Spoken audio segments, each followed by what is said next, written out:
Hello student, maths explore YouTube channel में आपका स्वागत है। और मैं आपके लिए रोज राजस्थान यूनिवर्सिटी एमएससी इंटर से एग्जाम के लिए जो मैथ के लिए लगती है, पीजी के लिए, पोस्ट ग्रेजुएशन के लिए, उनके लिए मोस्ट क्वेश्चन लेकर आ रहा हूँ। और ये कैसे लिखिए सिर्फ आप में कमेंट बॉक्स में बताना रहेगा, ताकि आपके लिए और ऐसे ही क्वेश्चन मैं लाता रहूँ।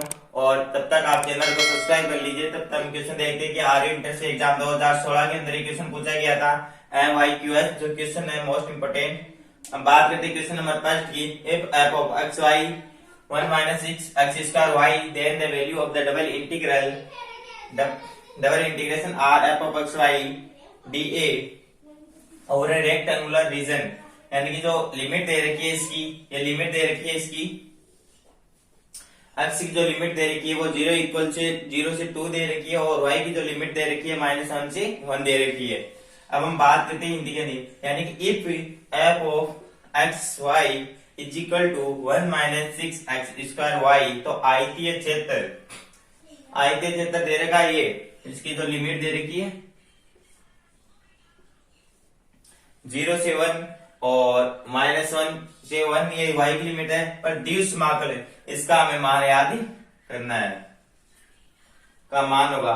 तो सबसे पहले हम देखते हैं कि पूछा क्या गया, यानी कि एक आयत के अंदर जो लिमिट दे रखी है वो हमें पूछ रहा है, और ये हमें फलन दे रखा है, इसका हमें मान दे रखा है r f of x, y dA।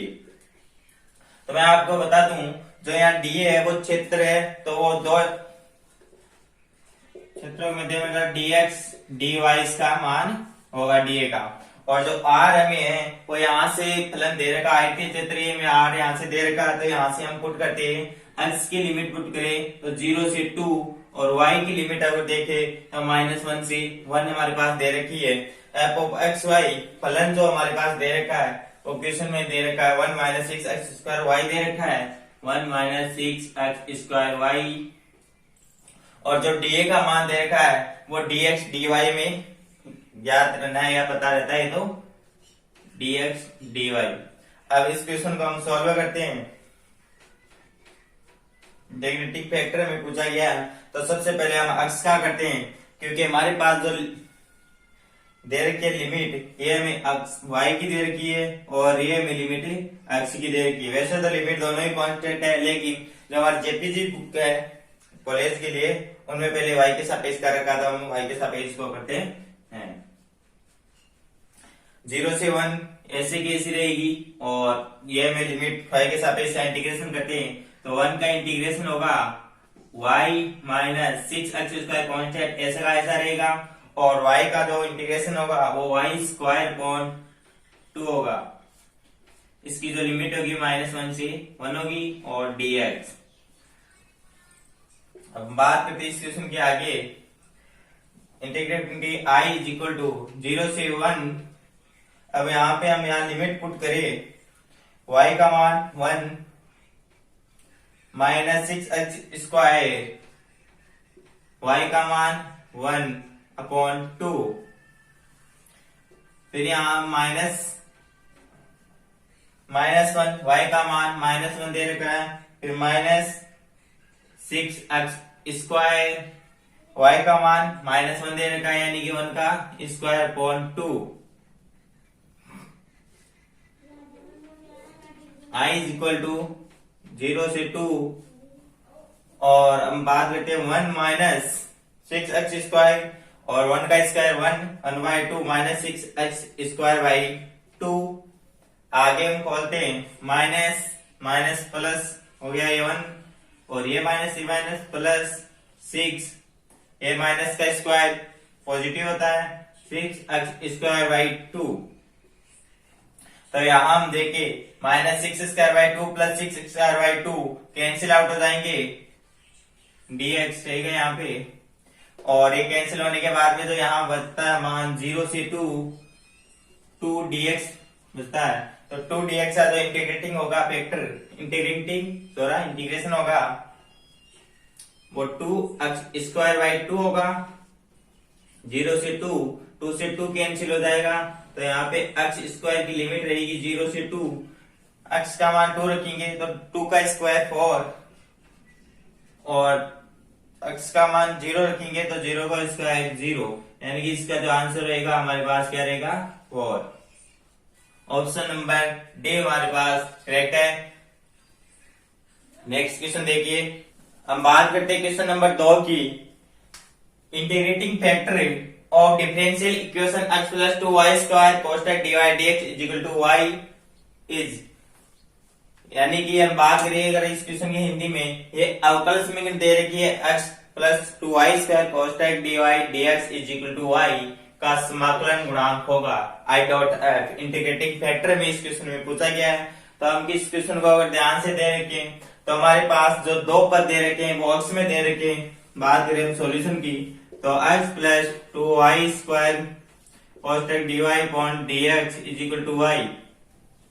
तो मैंने पहले भी आपको बताया था कि इंटीग्रेटिंग फैक्टर अगर इसमें देखे जाए तो एक लीनियर में x में लीनियर होगी या y में लीनियर होगी। तो इसके लिए अगर जो कम पद दे रखा हमें x और y में, अगर उसमें जो कम पद दे रखा वो ज्यादातर लीनियर उसी में रहती है। तो इसके लिए अगर हम देखें तो ये x में एक पद दे रखा और y में हमारे पास दो पद दे रखा, तो ये x में ज्यादा लीनियर होने के चांस है।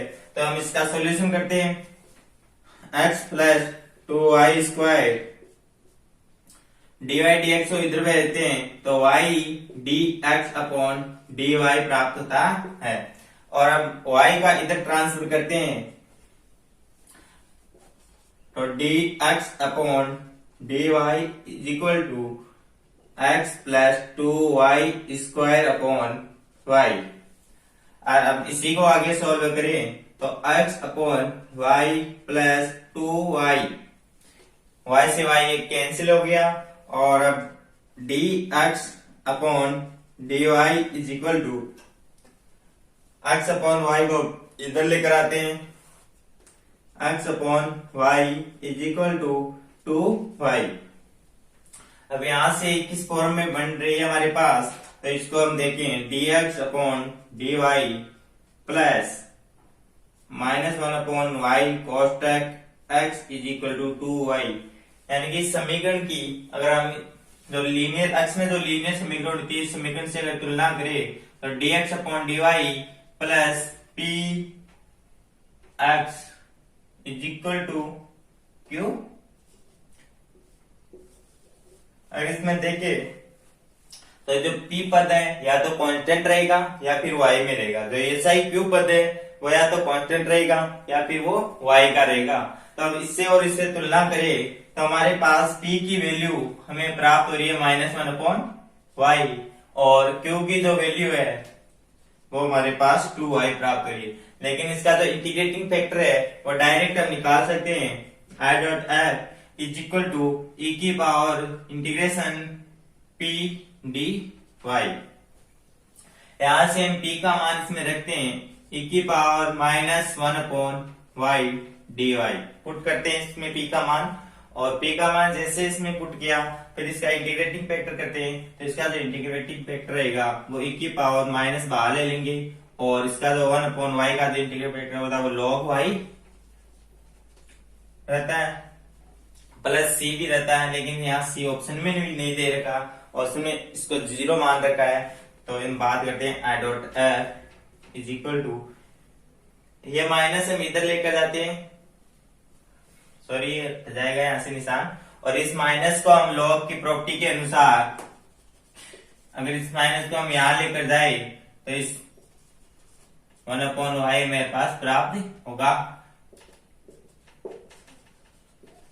इसके अनुसार ये लॉग प्रॉपर्टी है। तो इसी के अनुसार देखें हम तो ये लॉग इधर जाएगा तो e की पावर log 1 अपॉन y और e की पावर log 1 अपॉन y, यानी कि यहाँ जो बेस रहेगा वो log का e रहेगा और e की पावर log e y का मान हो जाएगा हमारे पास 1। और जो इसका इंटीग्रेटिंग फैक्टर आएगा I dot F is equal to 1 upon y हमारे पास आएगा। तो ये ऑप्शन नंबर कौन से में सही है, ऑप्शन नंबर ए हमारे पास यहाँ पे सही होता है क्वेश्चन नंबर। और नेक्स्ट क्वेश्चन की बात करते हैं और ऐसे ही क्वेश्चन मैं आपके लिए और लेकर आता रहूंगा और तब तक आप चैनल को सब्सक्राइब कर दीजिए। करते हैं क्वेश्चन नंबर 3 की, जो आर्य इंट्रेंस एग्जाम 2016 में पूछा गया था, MYQS क्वेश्चन है, बहुत ही मोस्ट और वेरी इंपॉर्टेंट क्वेश्चन है। IIT JEM लेवल का लगभग एक क्वेश्चन है, वहां तक भी ये पूछा जाता है ऐसे ही क्वेश्चन। इंट्रेंस एग्जाम में बहुत सारी यूनिवर्सिटी बीएचयू जेडीयू डीयू में सभी में ये मोस्ट इंपोर्टेंट क्वेश्चन है। इसके लिए तो हम बात करते हैं अवकल समीकरण 1 माइनस एक्स कोष्टक dy d2y upon dx square plus x dy dx minus y is equal to 1 minus x का होल स्क्वायर का पूरक फलन होगा, यानी कि कॉम्प्लीमेंट्री CF पूछा गया है। CF short form the complementary function of the differential equation. ये क्वेश्चन भी, अब इस क्वेश्चन की हम बात करें तो second order variable coefficient equation है। Second order variable coefficient equation है। तो इस क्वेश्चन को कैसे सॉल्व करते हैं, पहले वो मैं तरीका बता देता हूँ, उसके बाद में हम इस क्वेश्चन को सॉल्व करते हैं। पहले इस क्वेश्चन का आप कैसे सॉल्व करेंगे, इस क्वेश्चन को ध्यान से देखेंगे हम। अगर ये समीकरण इस रूप में बन रही है तो आप इस क्वेश्चन को आराम से सॉल्व कर सकते हो। d2y upon dx square plus p dy upon dx plus q y is equal to r रूप में अगर ये समीकरण है तो हम इस समीकरण को कैसे सॉल्व करें। अगर हम इसका डिवाइड करेंगे तो ये समीकरण इस रूप में हमारे पास प्राप्त हो गई। 1 माइनस एक्स का अगर इसमें भाग देंगे दोनों तरफ तो हमारे पास समीकरण इस रूप में होगी। और इस क्वेश्चन को हम कैसे सॉल्व करें हम बताते हैं। इसका एक जो अगर मान पूछे तो हमारे पास डायरेक्ट मान निकाल सकते हैं एक के लिए, और तो पूरा CF पूछा है तो हम इसको पूरा सॉल्व करना पड़ेगा। एक जो इसका सॉल्यूशन होगा वो y is equal to u और v होगा। जहां से u कैसे निकालते और v कैसे निकालते ये दोनों मैं बताऊंगा। इसका जो कॉम्प्लीमेंट्री जो पूरा का पूरा जो सॉल्यूशन रहेगा वो क्या रहेगा, इसके लिए मैं बताता हूँ। u है और v, ये p q r, अगर 1 plus p plus q is equal to 0 तो जो यहाँ पे u रहेगा वो e की पावर x रहेगा। और अगर ऐसा हो 1 minus p plus q is equal to 0, 1 minus p plus q is equal to 0 तो जहां u रहेगा वो e के पावर माइनस x रहेगा। और अगर p plus q x is equal to 0, p plus q x is equal to 0 अगर हमारे पास रहे तो हम यहाँ पे जो u रहेगा वो x रहेगा। 1 plus p plus Q room में अगर हमारे पास 0 हो जाएगा, p प्लस क्यू प्लस 1 करे तो अगर 0 मान होता है तो हमारे पास जो u का मान रहेगा वो e की पावर x रहेगा। 1 minus p plus q is equal to 0 करे तो u का मान रहेगा वो e की पावर माइनस x रहेगा। अगर p प्लस क्यू एक्स करे तो हमारे पास u का मान x रहेगा। अगर दोनों मान हमारे पास यहीं से प्राप्त हो जाए तो हम इसे u का मान यहीं से याद हो जाएगा हमें।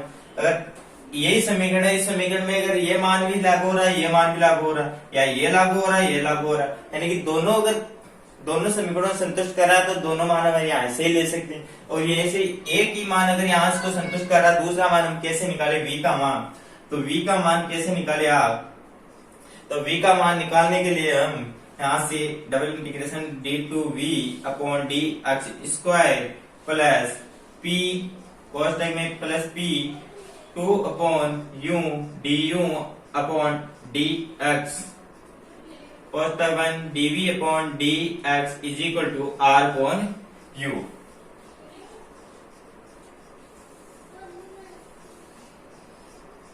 यहां से हम इसका मान निकालते हैं v, यहां से हम v का मान d2v upon dx square plus p plus 2 upon u du upon dx कोष्टक dv upon dx is equal to r upon u, यानी कि r q और p के जो मान दे देगा वो यहाँ रखकर, और u का मान हमें हमारे पास e की पावर x होगा या x होगा e की पावर माइनस x होगा, वो यहाँ रखकर हम मान निकालते हैं। ऐसा इस क्वेश्चन का मान निकालते हैं। ये second order variable coefficient equation है। अगर हम बात करें इस क्वेश्चन की तो इनमें से कौन सा नेम लागू होगा, तब तक आप ये क्वेश्चन लिख लीजिए। इस रूप के समीकरण है, इसको आप साइड में लिख लीजिए और इन मानों को आप साइड में लिख लीजिए। तब ये d2v upon dx square plus p ये मान भी रख लीजिए आप।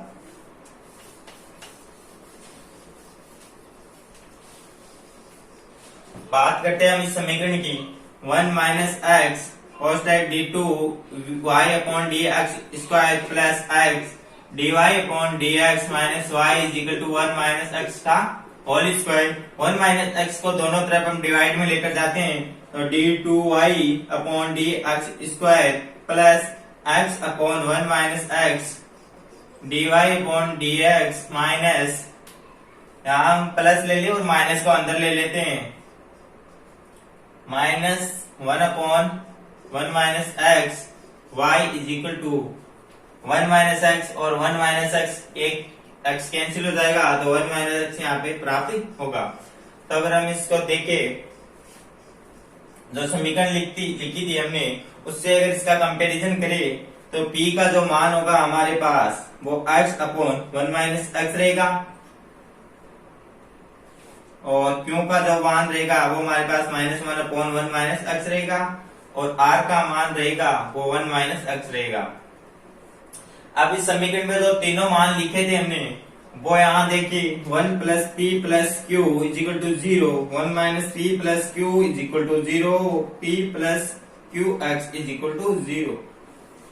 तो हम ये मानते कि सीधा सीधा हम देखें कि p x upon 1 minus x हो रहा है और इसमें माइनस आ रहा है, यानी कि अगर हम इसमें x को इस q को मल्टीप्लाई कर दे तो हमारे पास ये मान इसको जोड़ेंगे तो ये क्या हो जाएगा, 0 प्राप्त होगा, यानी कि p plus q x is equal to 0। p का मान हमारे पास x upon 1 minus x plus q का मान दे रखा है हमारे पास माइनस और x से हम मल्टीप्लाई करेंगे 1 माइनस एक्स, यानी कि दोनों मान क्या आ रहे हैं, ये प्लस का और ये माइनस का है, तो दोनों मान हमारे पास 0 हो रहा। तो यानी कि हमारे पास जो एक सॉल्यूशन होगा CF वो हमारे पास x होगा, यानी इसको बोलते हैं u का जो मान होगा वो हमारे पास क्या रहेगा, x रहेगा। इसी के साथ हम बात करें दूसरे के लिए, तो इसमें देखिए p का मान दे रखा है, अगर 1 प्लस सी प्लस क्यू को हम जोड़े तो हम देखते हैं कि ये मान अगर हम हमारे पास लगाए 1 प्लस p का मान हमें दे रखा है x अपॉन 1 माइनस एक्स, इधर करते हैं 1 plus x upon 1 minus x और q का मान दे रखा है हमारे पास -1 upon x, sorry 1 minus x. तो इसको अगर एलसीएम ले 1 माइनस एक्स इसका 1 माइनस एक्स इसका एलसीएम लिया तो यहाँ से 1 माइनस एक्स और यहाँ प्लस एक्स और यहाँ पे -1 हमारे पास प्राप्त हुआ, 1 minus x plus x -1 upon 1 minus x, यानी एक्स से एक्स कैंसिल और 1 से -1 कैंसिल, इसका मान हमारे पास 0 upon 1 minus x is equal to 0 प्राप्त हुआ, यानी कि एक जो मान होगा वो हमारे पास e की पावर x यहाँ से प्राप्त होगा। C1 प्लस C2 की बात करें यहाँ पे कॉम्प्लीमेंट्री CF की, C1 e की पावर x एक मान ये रहा प्लस C2 x एक मान हमारे पास ये प्राप्त होता है, या फिर आप इसको ऐसे भी लिख सकते हो CF is equal to C1x plus C2 की पावर x, दोनों मान हमारे पास सही है। अगर हम बात करते हैं ऑप्शन की तो C1 e के पावर x प्लस C2x हमारे पास दे रखा है और ये ऑप्शन मिल गया, ऑप्शन नंबर ए हमारे पास यहाँ पे सही है।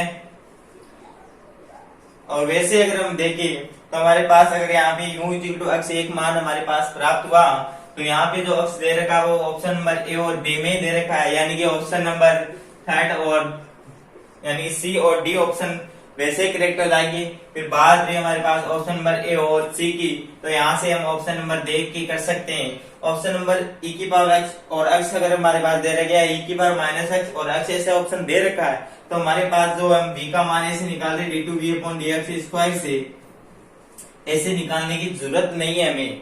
अगर ये मान हमारे पास देता तो हमारे पास हमें ये d2v अपॉन dx स्क्वायर से इसका मान निकालने की जरूरत थी।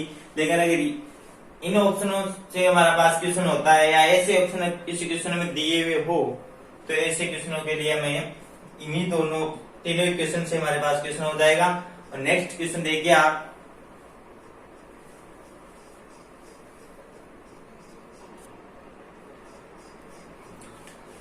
क्वेश्चन नंबर 4 की अगर हम बात करें तो यहाँ से हमें ऑर्डर और डिग्री भी पूछा रहता है, उसका जो लेवल रहता है थोड़ा हाई रहता है, यानी कि हमारे पास जब 12th में तो बहुत नॉर्मल क्वेश्चन आ जाया करते थे कि d2y/dx² प्लस dy/dx, कुछ भी ऐसे नॉर्मल क्वेश्चन पूछे थे, लेकिन यहाँ थोड़ा हाई लेवल रहता है ऑर्डर और डिग्री पूछने का। तो सबसे पहले मैं बता देता हूँ आपको कि ऑर्डर क्या होता है और डिग्री क्या होती है। ऑर्डर जितनी बार डेरिवेटिव किया गया है, dy/dx है, d2y/dx² है, d3y/dx³ है, जितनी बार उसका डेरिवेटिव किया गया उस फलन का, उसको बोलते हैं ऑर्डर।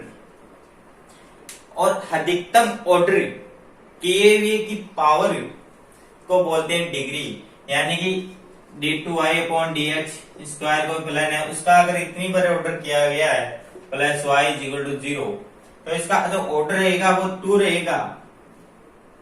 और बात करें हम डिग्री की, तो इसका अधिकतम ऑर्डर वाले की पावर देखते हैं कितना है, d2y/dx² की पावर यहाँ पे 1 है, तो इसका जब डिग्री होगी वो 1 होगी। अगर इसकी पावर 2 हो तो इसकी जो डिग्री होगी वो 2 होगी। ये देखते हैं, मैं आपको जो क्वेश्चन करा रहा हूँ पूरा डिटेल से करा रहा हूँ ताकि आपको पूरा कोई दूसरा क्वेश्चन भी इससे रिलेटेड मिले तो आप सॉल्व कर सकते हो। क्वेश्चन नंबर हम 4 की अगर बात करें ऑर्डर और डिग्री की, तो इसमें देखा जाए dy/dx यहाँ पे है, dy/dx यहाँ पे है, यानी कि इसका जो ऑर्डर होगा वो तो क्या हो जाएगा 1 होगा। और हम बात करें डिग्री की, dy/dx सेम है, लेकिन dy/dx यहाँ जो इसका जो ऑर्डर होगा दोनों का सेम है, तो इसमें अधिकतम पावर किसकी दे रखी है, इसकी दे रखी है, यानी कि जो डिग्री होगी वो 3 होगी।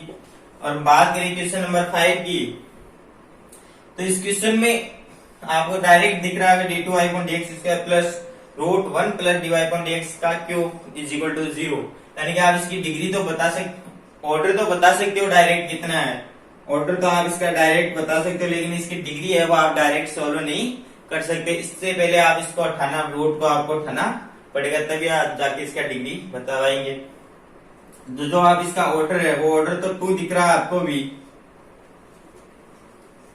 इसका ऑर्डर होगा 2, लेकिन जो इसकी डिग्री होगी वो कैसे निकालेंगे, तो पहले इसको सॉल्व करते हैं, इसका वर्ग करते हैं, इस फलन को इधर लेकर जाते हैं, d2y/dx² = -√1 प्लस dy/dx³। हम दोनों तरफ हम वर्ग करते हैं, d2y/dx² का स्क्वायर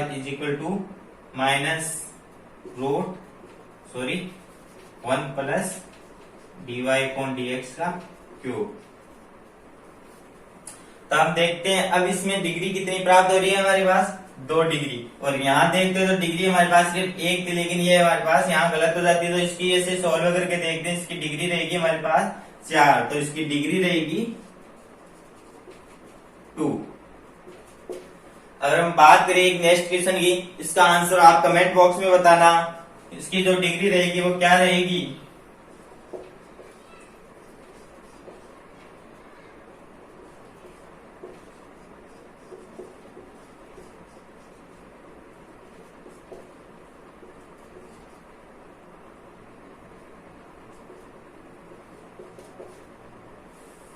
इसका आंसर आप कमेंट बॉक्स में बताना, डिग्री ऑर्डर और डिग्री।